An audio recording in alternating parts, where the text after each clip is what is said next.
ఇరుముడి గుండె నిండాల జడి అడుగడుగున నోట స్వామి శరణఘోష శరణఘోష. ఇల్లు తల్లిదండ్రులొదిలి భార్య పిల్లల బంధమొదిలి కానల్లో కాలి నడక సాగే యాత్ర.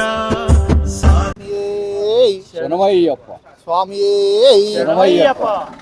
శబరిమల మహాపాదయాత్ర అయ్యప్ప భక్త బృందం నవంబర్ 6న స్టార్ట్ అయిన ఈ అయ్యప్ప స్వామి పాదయాత్రలో ఈరోజు 33వ రోజు సందర్భంగా దమ్మాయిగూడ శ్రావణ్ రెడ్డి అనే దాత మనకి ఇవాళ అన్నదాత ఇందులో పాల్గొన్నాడు. స్వామి శరణమయ్యప్ప, స్వామి శరణమయ్యప్ప.